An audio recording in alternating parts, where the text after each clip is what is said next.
This kit is feather light and warm, and let me tell you, I sleep like a baby in this cocoon.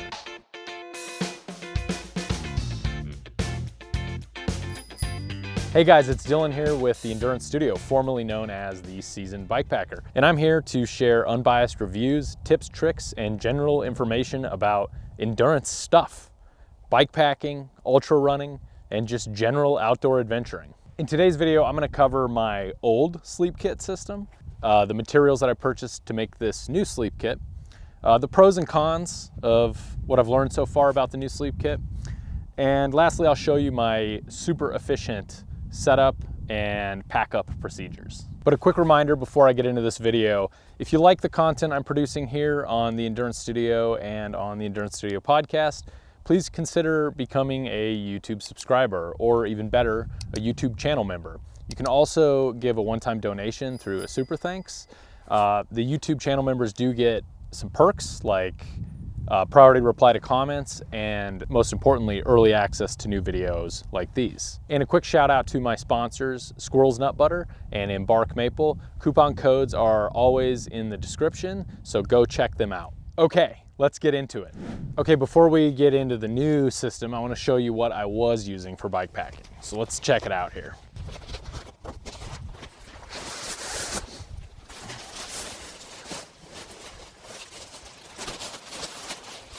This is my MSR e-bivy, which is about 6 ounces. It is not waterproof. It's just kind of a dirt and bug protector, although it doesn't really have a mesh netting or anything like that. It just kind of gives you a little bit of protection. Inside here I have the Mountain Hardwear Phantom Spark 28 degree down bag, which is a very old bag that I've been using. And then for my sleeping pad, I was using the Climate X-Frame, the Climate Inertia X-Frame, which is 9.59 ounces. The sleeping bag is 23 ounces, and the MSR e-bivy is 6 ounces. I am also using the Climate X Pillow, which works quite well. And that comes in at 2.5 ounces. So the weight of this, total weight of this system here, this original system, is 38.59 ounces, or for my non-Americans, 1,094 grams. I'm finding that this sleep kit was okay for 1, maybe 2 nights, but anything longer than that, and I just start to sleep very poorly night after night after night. I was going for as ultralight as possible, but you know, I think it kind of detracted a little bit from my experience, particularly on the Colorado Trail Race, because that was it took me 5 nights and 6 days to finish that, I think. And I just slept terribly every night. And part of that was because this Climate Inertia X frame has big holes in it. It has absolutely no insulation, and I spent a lot of time being very cold on the CTR. So when I got back to AZ, I was like, I'm over it. I'm never doing that again. And let me see if I can get a kit that's warmer and the same amount of weight or less, and way more comfortable. And that's what I ended up doing and what I'm gonna show you guys next. This is the new kit. Let's have a look.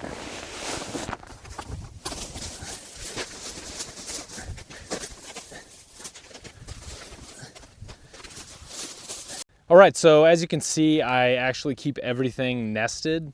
I keep the sleeping pad and the sleeping bag inside of the bivy, and then I roll it all up together and put it in the front roll. I really find that makes it super simple for unpacking and setting up, especially in a race scenario. You can just pull it out really quick, unroll it, air it up, and boom, you're set.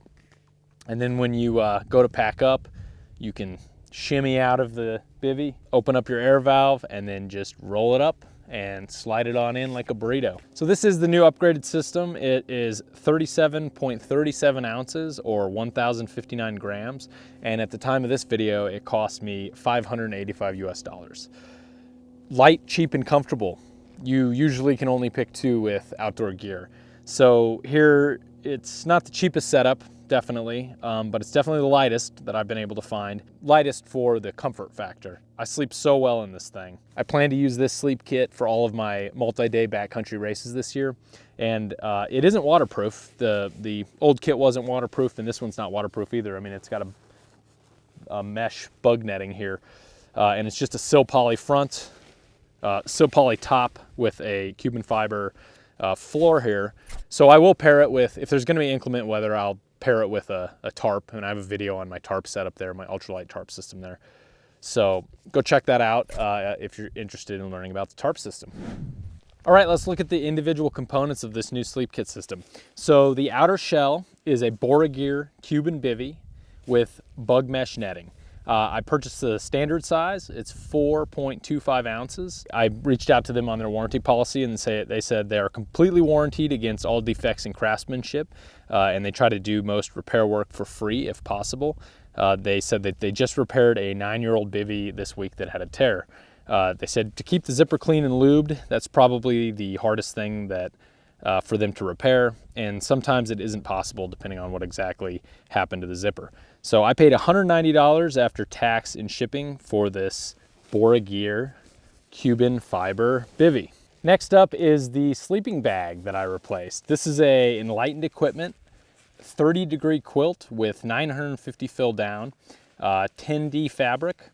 It is size regular/regular. I did decide to add the draft collar to it around the face here. So it's just a little bit of extra warmth for me on that. It's got a 3-year warranty, and I paid $351 after a discount, like a Black Friday sale or something, including tax and shipping on this. Now the interesting thing about these quilts is how versatile they are. So you can run them somewhat open. Now, if you see here, let me blow the pad up.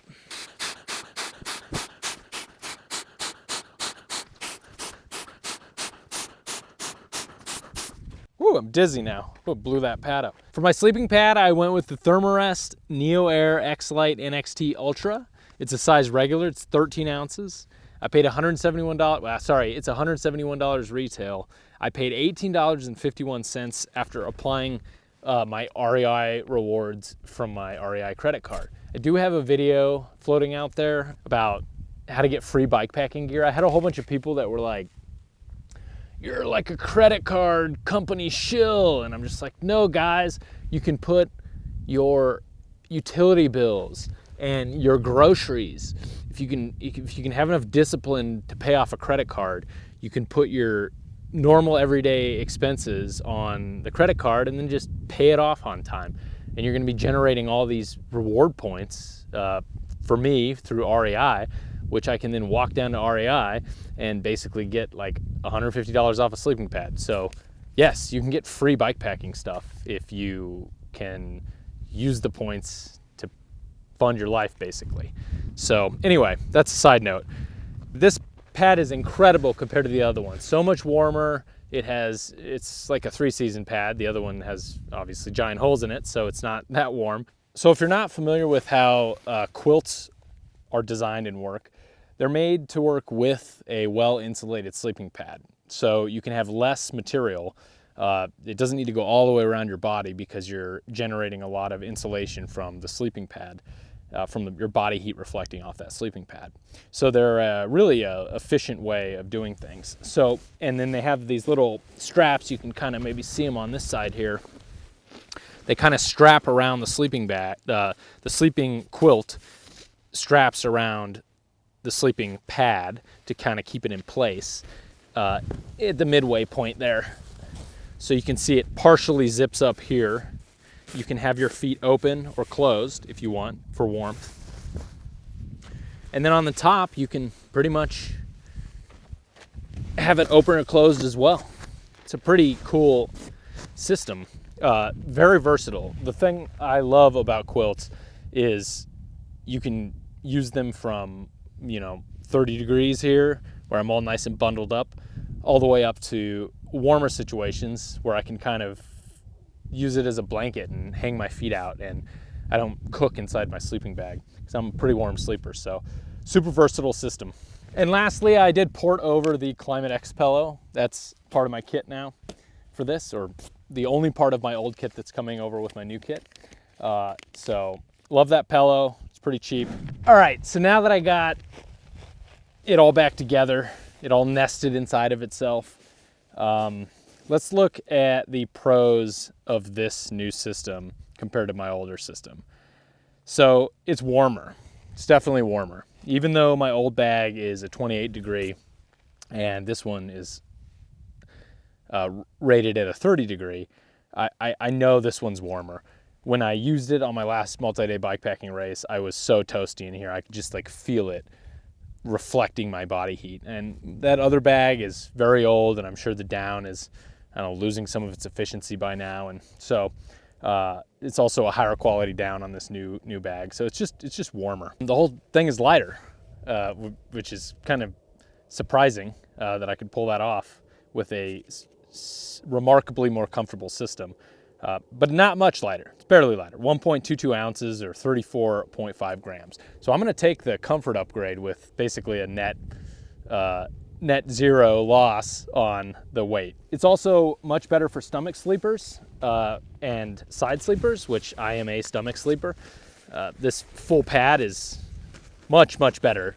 That Climate Inertia X-Frame pad really is only suitable for back sleeping. It's so minimalist that you only have one sleep position. So I think that's kind of what led to a lot of my demise on the Colorado Trail race when it comes to sleeping. Also, you know, you don't need a ground sheet with this thing. So I feel pretty safe with this Cuban fiber floor and how durable it is. Keeping my sleeping pad in here, keeping the whole thing nested inside. Now I'm pretty selective, especially in the desert, about where I camp. If I can find top of a concrete bench, for example, I'll sleep on top of that. Something that there isn't hidden pokey things gonna deflate my sleeping pad, but it's pretty durable. I know it's much more durable. That Cuban fiber is a much more durable material than my old floor on my MSRE bivy. So like I kind of showed you earlier, this whole system rolls up really well and easily fits inside this Rogue Panda Gila dry bag and front roll for strapping onto the front of my bike. So that's pretty cool. And I'll show you this in a minute, but the whole system packs and unpacks in minutes. You saw me slide it right out and throw it on the ground. It's pretty much the same on the pack up. You just let the air out, roll it up, and slide it on in. One of the other pros that we talked about is how versatile this quilt is. I already kind of went into detail on that, but super versatile. You can use it in cold temperatures, in warmer temperatures. It's just a great design and concept. And the last pro of this is compared to the old system, is the bug mesh netting here. If you check out my other video on my tarp setup, I run a central guy line down my ridge line of the tarp, and I have a couple of prusik knots that you can slide up. You can actually attach this mesh screen up to that prusik knot, and it keeps this mesh off your face. But honestly, I've slept with it zipped up without that assembled when there's no weather, and I'm a side sleeper and I sleep on my face. Also, I sleep kind of on my stomach, so my face isn't really bothered by this mesh netting at all, to be honest with you. So what are some of the cons on this new system?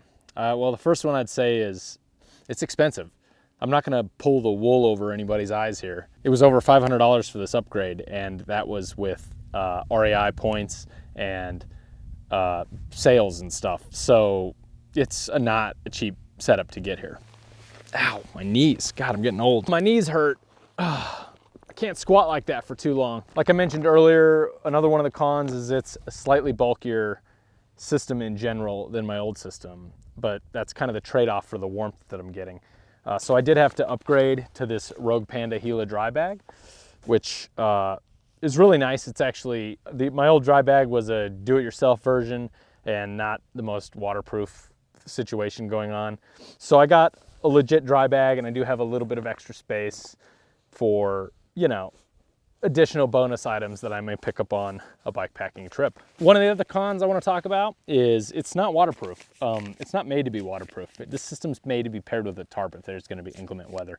I know a lot of people like the Soul Escape bivvies because they are fairly waterproof, a lot more than this silpoly top. This will repel a little bit of water, but not much. Not much at all, not like the Soul bivvy will. And obviously it has this mesh on the front that's not going to do a lot of water repelling for you. So really it needs to be used either when you know it's going to be dry, or make sure you carry that tarp if you know you're going to get some weather. And I'd say the last con of the whole system is this down quilt is, it's a thing to care for down bags. If they get dirty, they're difficult to wash. You have to use special washing machines, front-loading washing machines. You have to use special down wash for them. It's a whole thing compared to like a synthetic bag. Synthetic bags, you can pretty much just throw them in the wash and they'll be fine, dry them out. But down's a whole different beast. So, you know, it's just one of those things. Now, a tip I use that I like to do is when I've been riding all day and I'm a complete dirtbag and I have sweat and salt and oil and grease from my skin and dirt and sunscreen and everything just stuck to my body, I don't just like crawl into my sleeping bag. I'll put on a layer of clothing so I'm not transferring all that grime and grit to the inside of my quilt. Hopefully it keeps my quilt a little bit cleaner for a little bit longer and I don't have to care for it quite as often.